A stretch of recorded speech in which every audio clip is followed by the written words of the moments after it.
ഒരുപക്ഷെ നമുക്ക് ജി സുധാകരൻ്റെ ആ ജീവിതരേഖ പരിശോധിച്ച ശേഷം നമുക്ക് അദ്ദേഹത്തിൻ്റെ ഭരണ മികവ് കൂടി വിലയിരുത്തപ്പെടേണ്ട ഒരു ഘട്ടമാണ് ജി സുധാകരൻ്റെ ജീവിതരേഖയിലേക്ക്.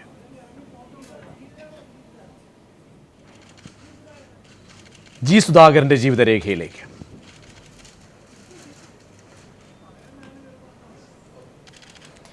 അതിലേക്ക് പോകും മുമ്പ് ഒരുപക്ഷെ സ്വാമി സൂചിപ്പിച്ചത് കാരണം അത്രത്തോളം ആർജവത്തോടുകൂടി എടുക്കുന്ന തീരുമാനങ്ങൾ എടുത്ത് പരിചയമുള്ള ഒരു വ്യക്തിയായിരുന്നു ഒരുപക്ഷെ ജി സുധാകരൻ. കാരണം അദ്ദേഹം ഭരിച്ച സമയത്തൊക്കെ കാട്ടിയ ആർജവം ഇന്നിപ്പോൾ അദ്ദേഹം വരുമ്പോൾ എനിക്ക് തോന്നുന്നു ശ്രീ ജേക്കബ് ജോർജ് അദ്ദേഹം പൊതുമരാമത്തിൻ്റെ തന്നെ ഔദ്യോഗികമായ പ്രഖ്യാപനം വന്നില്ലെങ്കിൽ കൂടി നമുക്ക് നിശ്ചയിക്കപ്പെട്ട ഒരു കാര്യം, പൊതുമരാമത്ത് വകുപ്പ് പരിശോധിക്കുക. താങ്കൾ ഇത്രത്തോളം കുത്തഴിഞ്ഞ ഒരു വകുപ്പ് താങ്കൾക്ക് ബോധ്യമുണ്ടല്ലോ, താങ്കൾ അതിനെതിരെ അഭിപ്രായം പറയില്ലല്ലോ. അത് മന്ത്രിയല്ല ഭരിക്കുന്നത്, കരാറുകാരുടെ ഭരണം നടക്കുന്ന പൊതുമരാമത്ത് വകുപ്പ്. അവിടേക്ക് ജി സുധാകരൻ പ്രതിഷ്ഠിക്കപ്പെടുമ്പോൾ വകുപ്പിന്റെ മാറ്റം, പുതിയ ഒരു ഓർമ്മപ്പെടുത്തൽ, പുനഃപരിശോധന, കേരളം ആഗ്രഹിച്ച മാറ്റം എങ്ങനെ പ്രകടനം? ഞാൻ ഉറപ്പിച്ച് പറയാം, കേരളത്തിലെ രാഷ്ട്രീയക്കാരിൽ ഇതുപോലെ കളങ്കരഹിതനായ ഒരു നേതാവ് വളരെ കുറവായിരിക്കും കേരള രാഷ്ട്രീയത്തിൽ. കാരണം ഈ ശർക്കരക്കുടത്തിൽ കൈയിടുന്നവരെക്കുറിച്ച് പണ്ട് മാതൃഭൂമിയിൽ എൻ്റെ ഗുരുവായിരുന്ന പി രാജൻ എഴുതിയിട്ടുണ്ട്. അത് കരുണാകരൻ ഗവൺമെൻറ്റിൻ്റെ കാലത്തെ അഴിമതിയെക്കുറിച്ച് എഴുതിയ കൂട്ടത്തിൽ എഴുതിയാണ്. ശർക്കരക്കുടത്തിൽ കൈയിടുന്നവർ ഒരു ലേഖന പരമ്പരയായിരുന്നു പി രാജൻ്റെ. രാജേട്ടൻ കേരളത്തിലെ ഉന്നതരായ പത്രപ്രവർത്തകർ ഒരാളാണ്, എൻ്റെ ഒരു പ്രധാനപ്പെട്ട ഗുരുവാണ്. അപ്പോൾ അതുപോലെ ശർക്കരക്കുടത്തിൽ കൈയിട്ടാലും കൈ നക്കാൻ കൂട്ടാക്കാത്ത ഒരു വലിയ നേതാവാണ്. തീർച്ചയായിട്ടും നമ്മൾ നമസ്കരിക്കണം, കേരള സമൂഹം ജി സുധാകരനെ നമസ്കരിക്കണം. കാരണം അത്രയ്ക്ക് ദേവസ്വം ബോർഡിൻ്റെ മന്ത്രിയായിരുന്നു അദ്ദേഹം. ദേവസ്വം ബോർഡിൽ എന്തെല്ലാം നല്ല നല്ല പരിഷ്കാരങ്ങൾ കൊണ്ടുവരാൻ അദ്ദേഹത്തിന് കഴിഞ്ഞു. എനിക്ക് തീർച്ചയായിട്ടും ഈ ഗവൺമെൻറ് കാലത്തും ദേവസ്വത്തിൻ്റെ ചുമതല അദ്ദേഹത്തിന് കൊടുക്കണം എന്നായിരുന്നു എൻ്റെ വ്യക്തിപരമായ താല്പര്യം. തീർച്ചയായിട്ടും പാർട്ടി താല്പര്യം അദ്ദേഹത്തിന് വലിയൊരു വകുപ്പായ പൊതുമരാമത്ത് കൊടുക്കാനാണ്. അതിൽ അദ്ദേഹം ശോഭിക്കും എന്ന് തന്നെ എനിക്ക് ഉറപ്പുണ്ട്. കാരണം കരാറുകാരുടെ അടിമയാവാൻ ഒരിക്കലും ജി സുധാകരനെ കിട്ടത്തില്ല. കരാറുകാരെ വരച്ച വരയിൽ നിർത്താൻ സുധാകരനെ കഴിയും. അത് തന്നെയായിരിക്കും ഇപ്പോൾ സീതാറാം യെച്ചൂരി അദ്ദേഹം വിമാനത്താവളത്തിൽ എയർപോർട്ടിൽ അദ്ദേഹം എത്തുന്നു. അതിന്റെ തത്സമയ ദൃശ്യങ്ങളാണ്. പ്രവർത്തകർ ആവേശത്തോടു കൂടി തന്നെ അദ്ദേഹത്തെ മുദ്രാവാക്യം വിളിച്ച് വരവേൽക്കുന്നു. മാധ്യമപ്രവർത്തകരും അദ്ദേഹത്തിന്റെ അഭിപ്രായം ആരായാൻ തിരുവനന്തപുരം വിമാനത്താവളത്തിൽ എത്തുന്നുണ്ട്. തത്സമയ ദൃശ്യങ്ങളാണ് ശ്രീ ജേക്കബ് ജോർജ് കാണാൻ കഴിയുന്നത്. അദ്ദേഹം മാധ്യമങ്ങളോട് സംസാരിക്കുകയാണ്. Yes, a new period in the history of Kerala is going to begin today, and the people have a lot of expectations, but I can assure you on behalf of the CPIM, we will make our best efforts to fulfill all the expectations they have, implement all the promises that the LDF has made, and provide, which will be a welcome change for Kerala, a corruption-free, clean, efficient government. May you consider VS in this assembly? Can you give any position to VS in this assembly? There is no. I told you all the decisions will be taken at the right time, in the right forum. Thank you,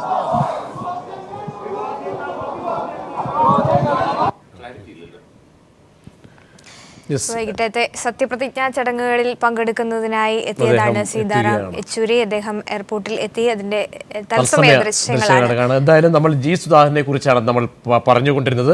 സുധാകരന്റെ ജീവിതരേഖയിലേക്ക് ഒരു എത്തിനോട്ടം. G Sudhakaran രണ്ടാം തവണയും മന്ത്രിപദവിയിൽ എത്തുന്നത് സമരപോരാട്ടങ്ങളുടെ കരുത്തുമായാണ്. VS മന്ത്രിസഭയിൽ കയർ സഹകരണ വകുപ്പ് മന്ത്രിയായി മികച്ച പ്രകടനം കാഴ്ചവെച്ചു. നിലവിൽ CPIM സംസ്ഥാന കമ്മിറ്റി അംഗം, പാർട്ടി ആലപ്പുഴ ജില്ലാ സെക്രട്ടറി ആയിരുന്നു. 1967 CPIM അംഗമായ ജി സുധാകരൻ SFIയുടെ ആദ്യ സംസ്ഥാന പ്രസിഡന്റുമായിരുന്നു. KSFലൂടെ രാഷ്ട്രീയ പ്രവേശം, 12 വർഷം കേരള യൂണിവേഴ്സിറ്റി സിൻഡിക്കേറ്റ് അംഗം എന്നീ നിലകളിലും പ്രവർത്തിച്ചു. 2006 അമ്പലപ്പുഴയിൽ കോൺഗ്രസിലെ അഡ്വക്കേറ്റ് D സുഗതനെ പരാജയപ്പെടുത്തി. 2011 കോൺഗ്രസിലെ അഡ്വക്കേറ്റ് M ലിജുവിനെ പരാജയപ്പെടുത്തി. ഇത്തവണ JDU നേതാവ് ഷെയ്ഖ് പി ഹാരിസിനെ തോൽപ്പിച്ചാണ് ജി സുധാകരൻ നിയമസഭയിലെത്തുന്നത്. കേരളത്തിൻ്റെ സമ്പൂർണ്ണമായ വികസനം, അതിനാവശ്യമായിട്ടുള്ള ഓരോ വകുപ്പ് തിരിച്ചുള്ള പ്രവർത്തനങ്ങൾ, ഏകോപിച്ചുള്ള പ്രവർത്തനം, അതിനാണ് മുൻതൂക്കം കൊടുക്കുന്നതെന്ന് വ്യക്തമാക്കിയിട്ടുണ്ട്. കഴിഞ്ഞ 5 വർഷം ഉമ്മൻചാണ്ടി ഗവൺമെൻറ് വികസനത്തെ രാഷ്ട്രീയവൽക്കരിച്ചു, വികസനത്തെ സ്തംഭിപ്പിച്ചു, വികസനത്തെ ജനകീയമാക്കിയില്ല. വികസനത്തിൽ അഴിമതി കലർത്തി. ഇതിനെല്ലാം പരിഹാരം, ഈ തെറ്റുകളെല്ലാം തിരുത്തണം. ഈ പോരായ്മകൾ തിരുത്തുക എന്നുള്ളത് ഗവൺമെൻറ്റിൻ്റെ പ്രധാനപ്പെട്ട ഒരു ചുമതല. മുഖ്യമന്ത്രി നല്ല നിലയിൽ നേതൃത്വം നൽകുമെന്ന് എല്ലാവർക്കും അറിയാം, നല്ല പ്രതീക്ഷയാണ്. അപ്പോൾ ഓരോ വകുപ്പുകളും അവരവരുടെ ജോലി ആ നിലയിൽ ചെയ്യും, നല്ല ഏകോപനം ഉണ്ടാകും. ഒരുപക്ഷെ കേരളത്തിൽ ഏറ്റവും മികച്ച ഗവൺമെൻറ്റുകളൊന്നായി പിണറായി ഗവൺമെൻറ് മാറാനുള്ള എല്ലാ സാധ്യതയും കാണുന്നു. ആലപ്പുഴയിൽ ഗവൺമെൻറ് കാലത്ത് വമ്പിച്ച വികസനങ്ങൾ, വിശേഷിച്ച് അമ്പലപ്പുഴ അടക്കമുള്ള മണ്ഡലങ്ങളുണ്ടായി. ആലപ്പുഴയിൽ മൊത്തത്തിലുണ്ടായി. അതിനെ കഴിഞ്ഞ് ഉമ്മൻചാണ്ടി ഗവൺമെൻറ് വല്ലാത്ത തരത്തിൽ അതിനെ അലങ്കോലപ്പെടുത്തിയാനുണ്ടായി. പല വികസനങ്ങളും തമസ്കരിക്കുകയും നശിപ്പിക്കുകയും ചെയ്തു, പലതിൻ്റെയും ഭംഗിയെടുത്തു. അതിനെയെല്ലാം തിരുത്തി പുനരുദ്ധരിച്ച് പഴയ ഗവൺമെൻറ് കൊണ്ടുവന്ന സ്ഥിതിയിലേക്ക് കൊണ്ടുവരിക എന്നുള്ളത് ഒരു വലിയ ജോലിയാണ്. ആ ജോലി ഏറ്റെടുക്കേണ്ടി വരും.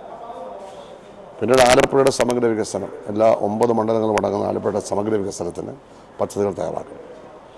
ആലപ്പുഴ നഗരത്തെ പുതുക്കി പണിയുക എന്നുള്ളതാണ് ഞങ്ങൾ ഉദ്ദേശിക്കുന്ന ഒരു കാര്യം.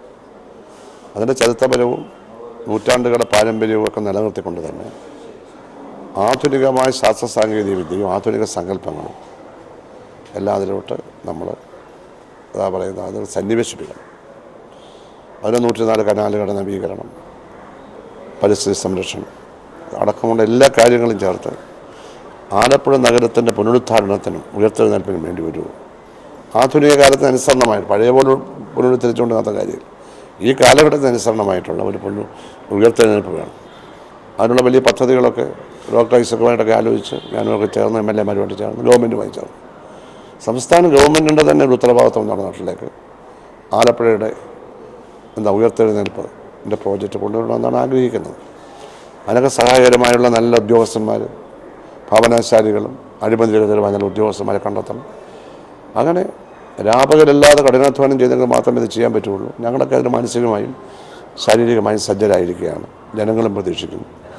നല്ല തരത്തിലുള്ള മുന്നേറ്റം ഉണ്ടാകാനുള്ള എല്ലാ സാധ്യതയുമുണ്ട്. കേരളത്തിൻ്റെ ചരിത്രത്തിൽ ഒരു സുവർണാധ്യായമായി പിണറായി ഗവൺമെൻറ് കാലം മാറട്ടെ എന്നാണ് ആഗ്രഹിക്കുന്നത്. മാറുമെന്ന് ഉറച്ച വിശ്വാസമാണുള്ളത്. അതിനുവേണ്ടി ഞാനും എന്നെപ്പോലുള്ള മന്ത്രിമാരും ബന്ധപ്പെട്ട എല്ലാവരും പ്രവർത്തിക്കുമെന്നുള്ള ഉറപ്പ് ഞങ്ങൾക്കുണ്ട്. ഞങ്ങൾ പ്രവർത്തിക്കും. യെസ്, എന്തായാലും ജി സുധാകരന്റെ ജീവിതരേഖയാണ് കണ്ടത്. ശ്രീ ഡി സുഗതൻ, താങ്കളുടെ ജില്ലയിൽ നിന്നുള്ള നേതാവാണ്. എനിക്ക് തോന്നുന്നു താങ്കളുമായിട്ടൊക്കെ ഏറ്റുമുട്ടുകയൊക്കെ ചെയ്ത് തെരഞ്ഞെടുപ്പുകളിലൊക്കെ ഏറ്റുമുട്ടിയ വ്യക്തിയാണെന്ന് കൂടി എനിക്ക് തോന്നുന്നു. ജി സുധാകരൻ്റെ ആ ഒരു കർമ്മശേഷി, ആർജവം, കാരണം പുതുതായി പരിചയപ്പെടുത്തേണ്ട കാര്യമില്ല. നിലപാടുകൾ കൊണ്ടും വളരെ ധൈഷണികമായ രാഷ്ട്രീയ ജീവിതം കൊണ്ടും ഒക്കെ തന്നെ അദ്ദേഹം കഴിവ് പ്രകടിപ്പിച്ച വ്യക്തിയാണ്. അദ്ദേഹത്തെക്കുറിച്ച് ഒരു പക്ഷേ ഈ ഘട്ടത്തിൽ താങ്കളൊന്ന് മനസ്സിൽ ഓർത്തെടുത്താൽ.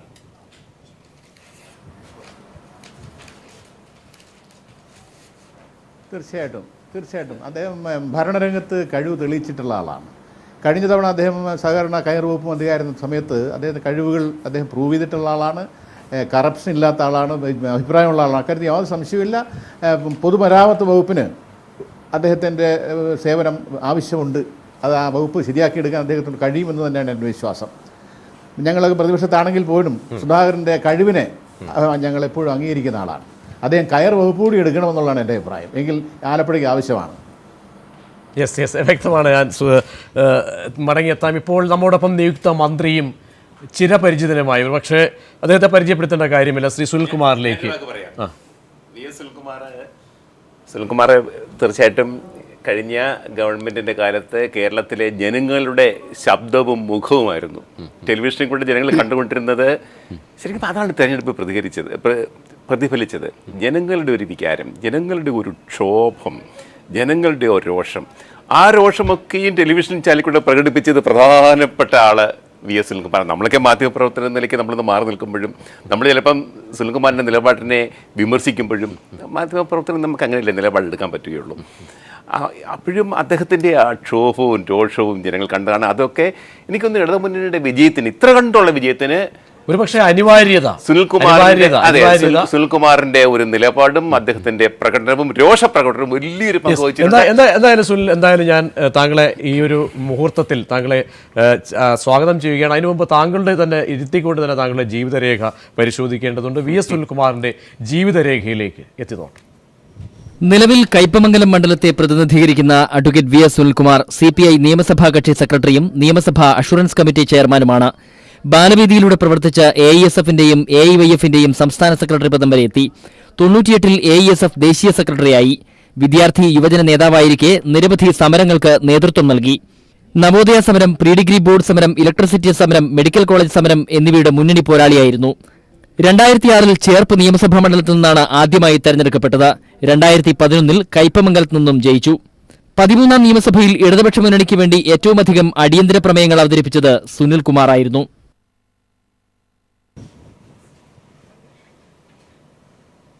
പിന്നെ LDF ഇടതുപക്ഷ ജനാധിപത്യ മുന്നണി ഇലക്ഷൻ്റെ അന്നും തലേന്നും ഞങ്ങൾ കൊടുത്തൊരു പരസ്യമുണ്ട്. ആ പരസ്യത്തിൽ തന്നെ അഴിമതിക്കെതിരായിട്ടുള്ള ഒരു ശക്തമായിട്ടുള്ള നിലപാടാണ് ആ പരസ്യത്തിലൂടെ ഞങ്ങൾ വ്യക്തമാക്കിയത്. കേരളത്തിലെ ജനങ്ങൾ സത്യത്തിൽ ഇടതുപക്ഷ ഗവൺമെൻറ്റിനെ അധികാരത്തിൽ കൊണ്ടുവരാൻ തീരുമാനിച്ചതിൻ്റെ ഒരു പ്രധാനപ്പെട്ട ഘടകം അഴിമതിക്കെതിരെ ഞങ്ങളെടുത്തിട്ടുള്ള നിലപാടാണ്. അപ്പോൾ അഴിമതിക്കെതിരെ നമ്മൾ നിലപാടെടുക്കുക എന്നുള്ളതും അഴിമതിക്കെതിരെ വിരൽ ചൂണ്ടുക എന്ന് പറയുന്നതും സ്വയം അഴിമതിക്കെതിരെ നിലപാടെടുത്തുകൊണ്ടും അഴിമതിക്കാരനല്ലാതെ അഴിമതിക്കെതിരായ നിലപാടെടുത്തുകൊണ്ടും അഴിമതിരഹിതമായി നിന്നുകൊണ്ടല്ലാതെ നമുക്ക് ഒരിക്കലും അഴിമതിക്കെതിരെ വിരൽ ചൂണ്ടാൻ സാധ്യമല്ല. അപ്പോൾ ആ ഒരു കോൺഫിഡൻസാണ് ഇടതുപക്ഷ ജനാധിപത്യ മുന്നണിയുടെ എല്ലാ പരസ്യങ്ങളിലും ഞങ്ങൾ ചൂണ്ടിക്കാണിച്ചത്. എന്നാൽ UDF-ൻ്റെ ഒരു പരസ്യത്തിലും വികസനത്തെ സംബന്ധിച്ച് സംസാരിക്കുമ്പോഴും ഞങ്ങൾ അഴിമതിരഹിതമായൊരു ഭരണം കൊണ്ടുവരുന്ന അവരുടെ ഒരു പരസ്യത്തിൽ നമ്മൾ കണ്ടിട്ടുണ്ടായിരുന്നില്ല. പക്ഷേ LDF-ൻ്റെ എല്ലാ പരസ്യങ്ങളിലും ഞങ്ങൾ മുന്നോട്ട് വെച്ചൊരാശയം, ഒരു കാര്യം, സന്ദേശം ഈ അഴിമതിക്കെതിരായ നിലപാടാണ്. അപ്പോൾ കഴിഞ്ഞ ഗവൺമെൻറ് കാലത്തുണ്ടായിട്ടുള്ള അഴിമതി അത് പുറത്തു കൊണ്ടുവരിക എന്നുള്ളത് ഞങ്ങളുടെ ഒരു ഉത്തരവാദിത്തമാണ്. ജനങ്ങളോട് ഞങ്ങൾ പറഞ്ഞ കാര്യങ്ങൾ പൂർത്തീകരിക്കണമെങ്കിൽ ആ കാര്യം കൂടി പൂർത്തീകരിച്ചാലേ നടക്കുള്ളൂ. അപ്പോൾ അതുകൊണ്ട് അഴിമതി നടന്നിട്ടുള്ള കാര്യങ്ങളെക്കുറിച്ച് ശക്തമായിട്ടുള്ള നടപടി ഉണ്ടാകും. ഇപ്പോൾ വ്യക്തിപരമായി തന്നെ പിന്നെ ഈ വിഷയങ്ങളിലെല്ലാം ഒരു 3-4 കേസുകൾ തന്നെ പല മന്ത്രിമാർക്കെതിരെയും ഇപ്പോൾ പാമോയിൽ കേസുകൾ ഉൾപ്പെടെ കോടതിയിൽ ഇന്ന് നിലനിൽക്കുന്നുണ്ട്. ആ കോടതിയിൽ നടക്കുന്ന കേസുകളെല്ലാം അതേപടി ശക്തമായിട്ട് മുന്നോട്ട് പോകും. ഗവൺമെൻറ്റിൻ്റെ ഒരു അംഗം എന്ന നിലയിൽ ഞങ്ങൾ കൂട്ടമായി തന്നെ അഴിമതിക്കെതിരായിട്ട് മുന്നോട്ട് പോകുമെന്ന കാര്യത്തിൽ യാതൊരു സംശയവുമില്ല. അതിലെ ഏറ്റവും പ്രധാനപ്പെട്ട കാര്യം എന്ന് പറഞ്ഞാൽ ഇപ്പം നമുക്ക് എല്ലാവർക്കും അറിയാം, കേരളത്തിൻ്റെ ഇന്നത്തെ ഒരു സമ്പദ്ഘടന അത് വളരെ ഗൗരവമായിട്ട് ഇടതുപക്ഷ മുന്നണി കാണുന്നുണ്ട്. കാരണം 1,54,000 കോടിയുടെ കടം ഉള്ളൊരു സ്റ്റേറ്റാണ് കേരളം. സഖാവ് തോമസ് ഐസക്ക് മന്ത്രിസ്ഥാനം ഒഴിയുമ്പോൾ 3,000-ഓളം രൂപ ഖജനാവിൽ ബാക്കി വെച്ച് പോയൊരു ഗവൺമെൻറ്റാണ് LDF ഗവൺമെൻറ്. പക്ഷേ ഞങ്ങളിന്ന് ഏറ്റെടുക്കുമ്പോൾ കാലിയായ ഖജനാവുമായിട്ടാണ് ഞങ്ങൾ ഇന്ന് ഗവൺമെൻറ് അധികാരത്തിൽ വന്നിരിക്കുന്നത്. അത് സംബന്ധിച്ച് ഡോക്ടർ തോമസ് ഐസക്ക് തന്നെ പറഞ്ഞ കാര്യം ഞാൻ കോട്ട് ചെയ്യാണ്. സാമ്പത്തിക പ്രതിസന്ധി ഉണ്ട് എന്ന് കരുതിക്കൊണ്ട് സാധാരണക്കാർക്കും പാവപ്പെട്ടവർക്കും ലഭ്യമാകേണ്ടിയിരിക്കുന്ന ഒരു ക്ഷേമ പ്രവർത്തനത്തിന് ഒരു കുറവുണ്ടാവില്ലെന്ന് മാത്രമല്ല, അത് വർദ്ധിപ്പിച്ചുകൊണ്ടായിരിക്കും ഞങ്ങൾ തുടക്കം മുതൽ തന്നെ പ്രവർത്തനം ആരംഭിക്കുക എന്ന് ഡോക്ടർ തോമസ് ഐസക്ക് അദ്ദേഹത്തിൻ്റെ ഒരു ഇൻ്റർവ്യൂവിൽ പറയുന്നത്. അത് പൊതുവായ ഇടതുപക്ഷത്തിൻ്റെ നയമാണ് അദ്ദേഹം വ്യക്തമാക്കിയത്. അപ്പോൾ അക്കാര്യത്തിൽ കേരളത്തിൻ്റെ സമ്പദ്ഘടനയ്ക്കുണ്ടായിരിക്കുന്ന ഗുരുതരമായിട്ടുള്ള തകർച്ച, ഉൽപ്പാദന മേഖലയിലെ തകർച്ച, പരമ്പരാഗത തൊഴിൽ മേഖലയിൽ ഉണ്ടായിരിക്കുന്ന ഗുരുതരമായിട്ടുള്ള പ്രശ്നങ്ങൾ, ഇങ്ങനെയുള്ള നിരവധിയായ വിഷയങ്ങളായിരിക്കും ഞങ്ങൾ മുൻഗണനയായിട്ട് കൊടുക്കുന്നത്. അതോടൊപ്പം തന്നെ പാവപ്പെട്ട സാധാരണക്കാരനെ ബാധിക്കുന്ന ചെറിയ ചെറിയ കാര്യങ്ങളുണ്ട്. അതിപ്പോൾ നമുക്ക് ചെറിയെന്ന് തോന്നിയാലും പാവപ്പെട്ട ജനങ്ങളെ സംബന്ധിച്ച് വളരെ വലിയ കാര്യങ്ങളാണ്. പെൻഷൻ കിട്ടിക്കൊണ്ടിരിക്കുന്നത് ബാങ്ക് വഴിയാണ്. അത് മാറ്റി വീടുകളിലേക്ക് കൊണ്ടുവരുമെന്ന് ഗവൺമെൻറ് പ്രഖ്യാപിക്കുകയുണ്ടായി. അപ്പോൾ ഞങ്ങൾ എടുക്കാൻ പോകുന്ന നടപടികൾ അത്തരം ചില കാര്യങ്ങൾ കൂടി ഉണ്ടാവും. വിലക്കയറ്റം ഒരു പ്രധാനപ്പെട്ട പ്രശ്നമാണ് കേരളത്തിൽ. LDF ഗവൺമെൻറ് ഭരിക്കുമ്പോൾ കൺസ്യൂമർ സ്റ്റേറ്റ് ആയിരിക്കുന്ന ഒരു കേരളം അന്ന്. സുനിൽകുമാറിൻ്റെ വാക്കുകളാണ് കേട്ടത്. ശ്രീ സുനിൽകുമാർ, താങ്കൾ എന്തായാലും താങ്കളെ മണ്ഡലം മാറ്റി പരീക്ഷിച്ചപ്പോൾ പോലും എത്രത്തോളം ജനസമ്മതിയോടുകൂടിയാണ് കയ്പമംഗലത്തുകാർ താങ്കളെ സ്വീകരിച്ച് അതേ മനസ്സോടുകൂടി തൃശ്ശൂരുകാരും ഏറ്റെടുക്കുകയുണ്ടായി.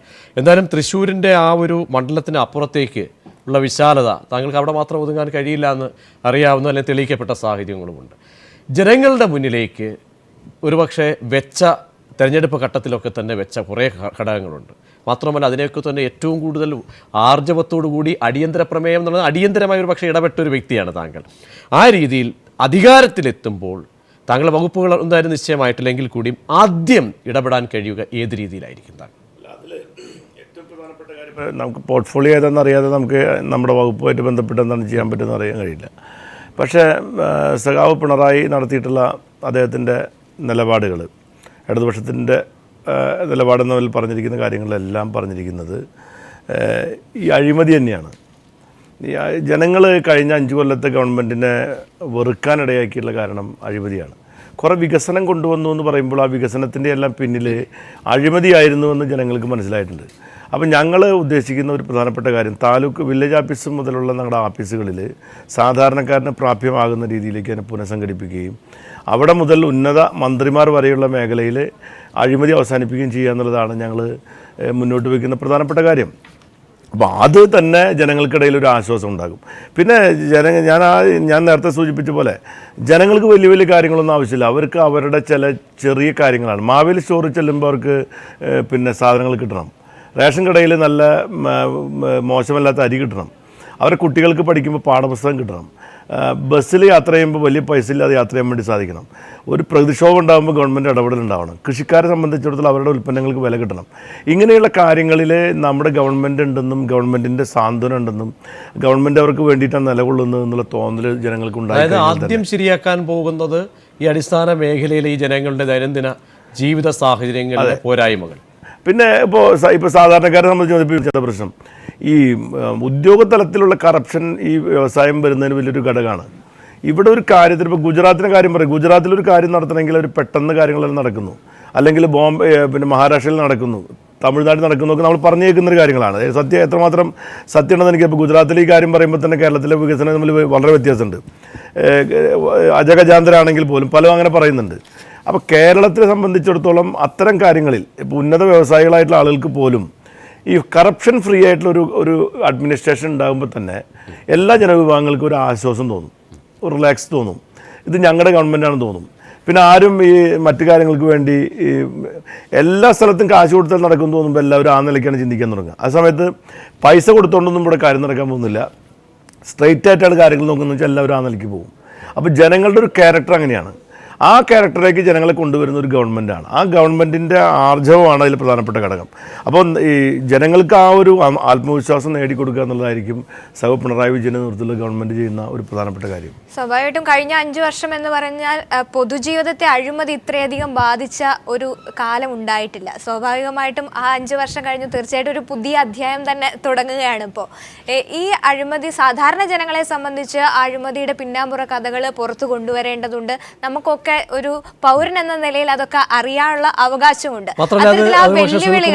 സൂചിപ്പിക്കുകയും ചെയ്തു ഒരു പക്ഷേ ഒരു വാചകങ്ങളിലൂടെ. പക്ഷേ അവിടെ വൈരനിരാധന ബുദ്ധിയല്ല, അതിനപ്പുറത്തേക്ക് ജനങ്ങളെ ബോധ്യപ്പെടുത്തേണ്ട ഒരു ബാധ്യത നിങ്ങളിലേക്ക് വന്നു ചേർന്നു. തീർച്ചയായിട്ടും ഞാനത് വൈരനിരാധന ബുദ്ധിയല്ല എന്ന് പറയാൻ കാരണം ഈ ഭരണം കിട്ടുമ്പോൾ പ്രതിപക്ഷത്തെ പിന്നെ പ്രതികാര ബുദ്ധിയോടുകൂടി പ്രവർത്തിക്കുക എന്നുള്ള നിലയിലല്ല ഞങ്ങൾ ചെയ്യുന്നത്. അതിൽ ഞങ്ങൾ ഉയർത്തിയിട്ടുള്ള കാര്യങ്ങളിൽ ഒരുപാട് വസ്തുതകളുണ്ടായിരുന്നു. ഇപ്പോൾ പാം ഓയിൽ കേസ് മുതലുള്ള പല കാര്യങ്ങളിലും ഞങ്ങൾക്ക് ബോധ്യപ്പെട്ടുള്ള കുറേ വസ്തുതകളുണ്ട്. ആ വസ്തുതകളെല്ലാം തമസ്കരിക്കപ്പെട്ട വസ്തുതകളാണ്. അത് പുറത്തു കൊണ്ടുവരാൻ കഴിയുന്ന ഗവൺമെൻറ്റിനും അഡ്മിനിസ്ട്രേഷൻ രംഗത്തുള്ള ആളുകൾക്കാണ്. അപ്പോൾ അതിൽ ഞങ്ങൾ കളങ്കം കാണിക്കില്ല, അത് ഞങ്ങൾ പുറത്തു കൊണ്ടുവരും. അത് ജനങ്ങൾ ആഗ്രഹിക്കുന്നൊരു കാര്യമാണ്. അതല്ലാതെ കുറേ അഴിമതിയെപ്പറ്റി ഞങ്ങൾ 5 കൊല്ലം സംസാരിച്ച് കഴിഞ്ഞതിന് ശേഷം ഞങ്ങൾ ഗവൺമെൻറ് അധികാരത്തിൽ വന്ന ശേഷം പിന്നെ അതിനെപ്പറ്റിയൊന്നും പറയുന്നത് കേൾക്കുന്നില്ല.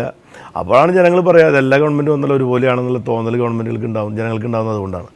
ആ തോന്നലുകൾ നമ്മുടെ കേരളത്തിൽ ഒരിക്കലും ഉണ്ടാവാൻ പാടില്ല. അതായത് നിങ്ങൾ എന്തിനു വേണ്ടിയോ സമരം നടത്തി, അത് എന്തിനു വേണ്ടിയാണെന്ന് ബോധ്യപ്പെടുത്തും ജനങ്ങളെ. തീർച്ചയായിട്ടും ഞങ്ങൾ നടത്തിയിട്ടുള്ള സമരങ്ങളെ ഞങ്ങളെ ഏറ്റവും അധികം അപഹസിക്കപ്പെട്ടിട്ടുള്ളത് ഞങ്ങളിതൊക്കെ രാഷ്ട്രീയ പ്രേരിതമായിട്ട് നടത്തുന്ന സമരങ്ങളാണെന്നാണ്.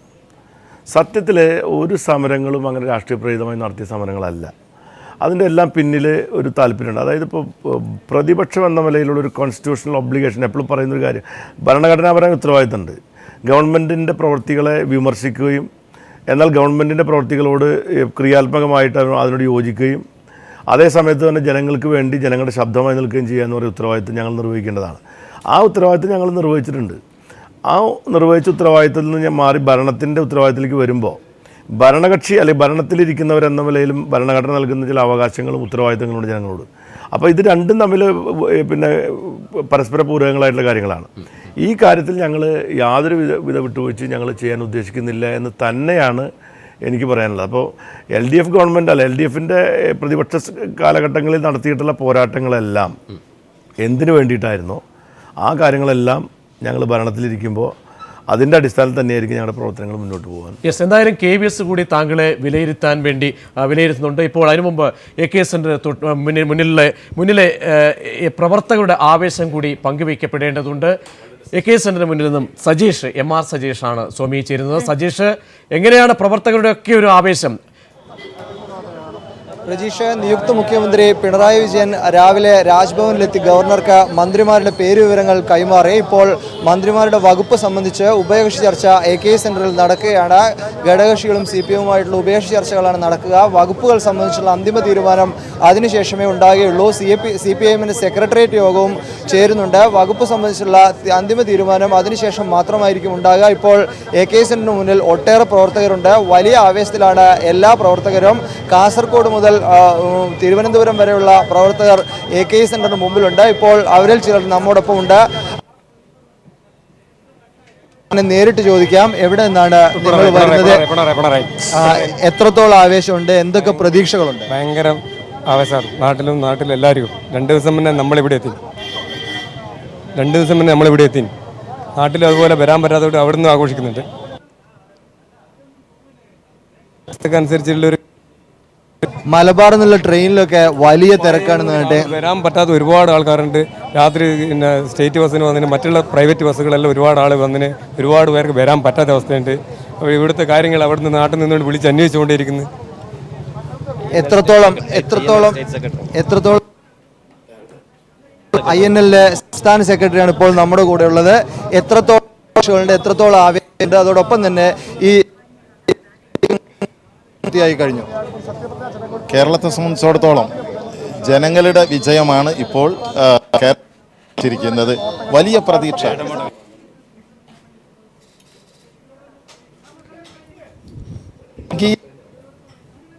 യെസ്, എനിക്ക് തോന്നുന്നു സ്വാമി സാങ്കേതികമായ കുറച്ച് തടസ്സങ്ങളുണ്ട്. ഒരുപക്ഷേ ജനങ്ങളുടെ ആവേശം കൂടി ശ്രീ JB ജയരാജൻ കൂടി നമ്മോടൊപ്പം CPIഎമ്മിൻ്റെ നേതാവ് ഈ വലിയ മുഹൂർത്തത്തിൽ നമ്മോടൊപ്പം ചേരുന്നുണ്ട്. എന്തായാലും സ്വാമി നേരത്തെ സൂചിപ്പിച്ചതുപോലെ സുനിൽകുമാർ സഭയിൽ ഉയർത്തിയ വലിയ ഒരു സുനിൽകുമാറിൻ്റെ പാർട്ടി അതിൽ പങ്കുചേർന്ന സുനിൽകുമാറിൻ്റെ ആവേശമടക്കം സഭയിൽ ചർച്ച ചെയ്യപ്പെട്ട കാര്യങ്ങളാണ്. അഴിമതിക്കെതിരെ ചർച്ച ചെയ്യുമ്പോഴാണ് ജനങ്ങൾ ഈ പറയുന്ന ഇടതുപക്ഷത്തിന് കൂടുതൽ മുൻതൂക്കവും എല്ലാം ശരിയാക്കാമെന്ന പരിധിയിലേക്ക് വരുമ്പോൾ അഴിമതിയാണ് ഞാൻ നേരത്തെ സൂചിപ്പിച്ചതിൻ്റെ ബാധ്യത. ശ്രീ KVS ഹരിദാസ്, സുനിൽകുമാറിനെ പോലെയുള്ള പുതുമുഖങ്ങൾ, ആ പുതുമുഖങ്ങളുടെ ആർജവം എത്രത്തോളം ഗുണകരമായിരിക്കും ഈ പറയുന്ന പിണറായി ടീമിന്? കാരണം അവിടേക്ക് 12ഓളം പുതുമുഖങ്ങളാണ്, സുനിൽകുമാർ ഉൾപ്പെടെയുള്ളവർ. അവരുടെയൊക്കെ തന്നെ മുതൽക്കൂട്ട് പ്രായോഗിക രാഷ്ട്രീയത്തിൽ അവർ സ്വീകരിച്ച നിലപാടുകൾ, സഭയ്ക്കകത്ത് തന്നെ അഴിമതിക്കെതിരെ സ്വീകരിച്ച നിലപാടുകൾ, ഇതൊക്കെയും മുന്നോട്ടുള്ള പോക്കിൽ എത്രത്തോളം ഗുണകരമായിരിക്കും?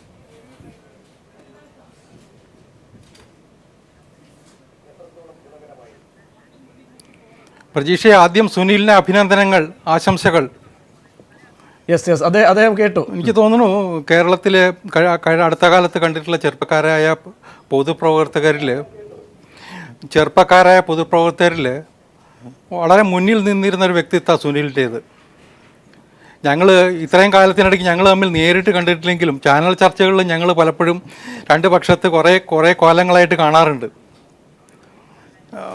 അദ്ദേഹം നടത്തിയിട്ടുള്ള ചില പോരാട്ടങ്ങൾ നമ്മൾ കണ്ടിട്ടുണ്ട്. പ്രത്യേകിച്ച് ഇത്തവണ ഇടതുമുന്നണിയുടെ വിജയത്തിന് പ്രധാനപ്പെട്ട ഹേതുവായിട്ടുള്ള ഒരു അഴിമതി വിരുദ്ധ പോരാട്ടം ഉണ്ടല്ലോ, അതിൽ സുനിൽ വഹിച്ചിട്ടുള്ള പങ്ക് നിസ്സീമമാണെന്നാണ് എനിക്ക് തോന്നുന്നത്.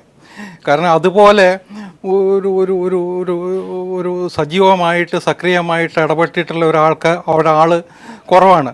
ഒരു പക്ഷേ ചാനലുകാരെ സംബന്ധിച്ചിടത്തോളം ഈസിലി അവൈലബിൾ ആയിട്ടുള്ള ഒരാൾ കൂടി ആയിരിക്കാം അദ്ദേഹം.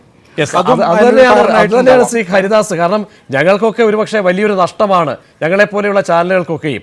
ഞാൻ താങ്കളിലേക്ക് എത്താം. ശ്രീ സുഗതൻ, താങ്കൾ എന്തായാലും രാഷ്ട്രീയമായി അഭിപ്രായ വ്യത്യാസം നിലനിർത്തുമ്പോഴും സുനിലിനെ പോലെയുള്ള ആളുകളുടെ യുവാക്കളുടെയൊക്കെ തന്നെ മന്ത്രിസഭയിലെ സാന്നിധ്യത്തെ താങ്കൾ എങ്ങനെ കാണുന്നു? ശ്രീ സുഗതൻ. സുനിൽ അഴിമതിക്കെതിരായിട്ടൊരു വലിയ പോരാട്ടം നടന്ന ആളാണെന്നുള്ള കാര്യം തർക്കമൊന്നുമില്ല, ചാനലിൽ കണ്ടിട്ടുണ്ട്. പക്ഷേ ഈ പറയുന്നത് ആരോപണങ്ങളായിരുന്നു, അത് തെളിയിക്കാൻ കഴിഞ്ഞിട്ടില്ല. ആരോപണങ്ങൾ, ഇതിനേക്കാൾ വലിയ ആരോപണങ്ങൾ പാർലമെന്റ് തെരഞ്ഞെടുപ്പിൽ ഉണ്ടായപ്പോഴും ജയിച്ചത് ഞങ്ങളാണെന്ന്. ഇതിനേക്കാൾ വലിയ ആരോപണം കത്തി നിന്നപ്പോഴാണ് പാർലമെന്റ് തെരഞ്ഞെടുപ്പ്. അന്ന് 12 സീറ്റിൽ ഞങ്ങളാണ് ജയിച്ചത്. പക്ഷേ അപ്പോൾ എനിക്ക് ആരോപണങ്ങൾ കൊണ്ട് തോന്നുന്നു സ്വാമി, മാത്രമല്ല എനിക്ക് ഇത്തവണ വിജയം ഉണ്ടായത് എന്ന് പറയുന്നത്. അല്ലല്ല അവിടെ ശ്രീ സുനിൽകുമാർ ഒരു ബാധ്യത കൂടി നിങ്ങളിലേക്ക് തരികയാണ്. കാരണം ആരോപണങ്ങളൊന്നും തെളിയിക്കപ്പെടാൻ അവർക്ക് കഴിഞ്ഞിട്ടില്ല. അത് തെളിയിക്കേണ്ട ബാധ്യത നിങ്ങളിലേക്ക് വരികയാണ്. അത് നിങ്ങൾ കൃത്യമായി നിർവഹിക്കണം. അതിന് മറുപടി അദ്ദേഹത്തിന്. കാരണം ആരോപണങ്ങൾ ഞങ്ങൾ ഉന്നയിക്കുമ്പോൾ അത് ആരോപണങ്ങൾ മാത്രമായിരുന്നില്ല, ഞങ്ങൾ പല തെളിവുകളും ഉണ്ടായിരുന്നു. പക്ഷേ തെളിയിക്കേണ്ട ആളുകൾ ഗവൺമെൻറ്റായിരുന്നു. ഗവൺമെൻറ്റിന് അതിൽ താല്പര്യം ഉണ്ടായിരുന്നില്ല എന്നുള്ളത് നിങ്ങൾക്ക് എല്ലാവർക്കും അറിയാം. അതിലെന്താ പ്രധാനപ്പെട്ട കാര്യം എന്ന് പറഞ്ഞാൽ, ഇപ്പോൾ ഗവൺമെൻറ്റുകളിൽ അഴിമതി നടന്നിട്ട് ഇപ്പോൾ ഇതിൻ്റെ പേരിൽ ആരോപണങ്ങളൊക്കെ ഉണ്ടായിട്ടുണ്ട്, പല ആരോപണങ്ങളും. ഒരു ഗവൺമെൻറ്റിലെ മന്ത്രിസഭയിലുള്ള ചില മന്ത്രിമാരെ പറ്റിയിട്ടുള്ള ആരോപണങ്ങൾ ഉണ്ടായിട്ടുണ്ട്, അവരെ ഒഴിവാക്കിയിട്ടുണ്ട്. ഇപ്പോൾ LDF ഗവൺമെൻറ് കാലത്ത് തന്നെ ഞങ്ങളുടെ ഗവൺമെൻറ് തന്നെ 2-3 മന്ത്രിമാർക്കെതിരായി മന്ത്രിസഭയിൽ നിന്ന് മാറ്റുന്ന സ്ഥിതി ഉണ്ടായിട്ടുണ്ട്. UDFൻ്റെ കാലത്തും അങ്ങനെ ആരോപണങ്ങൾ വിധേയമാക്കപ്പെടുമ്പോഴോ ചില പരാമർശങ്ങളുടെ പേരിലൊക്കെ ഒഴിവാക്കിയിട്ടുണ്ട്. പക്ഷേ കഴിഞ്ഞ ഗവൺമെൻറ് ഉണ്ടായിരുന്നൊരു പ്രശ്നം എന്താ വെച്ചാൽ, ക്യാബിനറ്റ് ഇത്തരം ആളുകളെ പ്രൊട്ടക്റ്റ് ചെയ്തു എന്നുള്ളതാണ്. അത് ആണ് ജനങ്ങൾക്ക് ഏറ്റവും കൂടുതൽ പ്രയാസം ഉണ്ടാക്കിയിട്ടുള്ള കാര്യം. ജനാധിപത്യത്തിൽ നമ്മൾ അധികാരത്തിൽ വരിക എന്നതിനെ പോലെ തന്നെയാണ് ചില സന്ദർഭങ്ങൾ അധികാരം വേണ്ട എന്ന് വയ്ക്കുന്നതും ജനാധിപത്യത്തിലൊരു പ്രധാനപ്പെട്ട ഘടകങ്ങളായിരുന്നു. അത്തരം മൂല്യങ്ങളോടുണ്ടായിരുന്ന സമീപനങ്ങൾ അത് എത്രമാത്രം ആരോഗ്യകരമായിരുന്നു UDFൻ്റെ കാലത്ത് എന്നുള്ളതാണ് ഇപ്പോൾ നമ്മൾ ചർച്ച ചെയ്യപ്പെടേണ്ട വിഷയം. അപ്പോൾ അതുകൊണ്ട് ഞങ്ങളുടെ ഗവൺമെൻറ് അധികാരത്തിൽ വരുമ്പോൾ ഞങ്ങൾ ഉദ്ദേശിക്കുന്ന കാര്യം, ഞങ്ങൾ ഉന്നയിച്ചിരിക്കുന്ന ആരോപണങ്ങൾ കേവലം പുകമറകളോ അല്ലെങ്കിൽ രാഷ്ട്രീയ പ്രേരിതമായിട്ടുള്ള ആരോപണങ്ങളോ എന്നതിനപ്പുറത്ത് അതിൻ്റെ പിന്നിലുള്ള സത്യങ്ങൾ വസ്തുതാപരമായി പുറത്തു കൊണ്ടുവരേണ്ട ഉത്തരവാദിത്വം ഞങ്ങൾക്കുണ്ട്. അപ്പോൾ അക്കാര്യത്തിൽ ഞങ്ങൾ ഒരിക്കലും പുറകോട്ട് പോകുമെന്ന് ആരും വിചാരിക്കുന്നത് ഞാൻ തോന്നുന്നില്ല. അപ്പോൾ സുഗതൻ ചേട്ടനോട് എനിക്ക് പറയാനുള്ള, ഞങ്ങൾ ഉന്നയിച്ച ആരോപണങ്ങളിൽ ഉള്ള വസ്തുതകൾ എന്താണെങ്കിലും പുറത്തു കൊണ്ടുവരാൻ ഞങ്ങൾക്ക് കിട്ടിയിരിക്കുന്ന അവസരം കൂടിയാണ്. അപ്പോൾ അത് ഞങ്ങൾ പുറത്തു കൊണ്ടുവരുന്നത് ആവർത്തിച്ച് പറയുന്ന പ്രതികാര ബുദ്ധിയോടെ ആയിരിക്കില്ല. ഞങ്ങൾ വസ്തുതകളുടെയും യാഥാർത്ഥ്യങ്ങളുടെയൊക്കെ അടിസ്ഥാനത്തിൽ ഞങ്ങൾ കാര്യങ്ങൾ പുറത്തു കൊണ്ടുവരും. അപ്പോൾ ഇപ്പോൾ പറയുന്ന ഞങ്ങൾക്കെതിരെ ഇപ്പോൾ പറഞ്ഞുകൊണ്ടിരിക്കുന്ന ഈ അഭിപ്രായത്തിൽ മാറ്റം ഉണ്ടാവുമെന്നാണ് ഞാൻ പ്രതീക്ഷിക്കുന്നത്. തീർച്ചയായും MV ജയരാജനിലേക്ക് കൂടി പോകേണ്ടതുണ്ട്.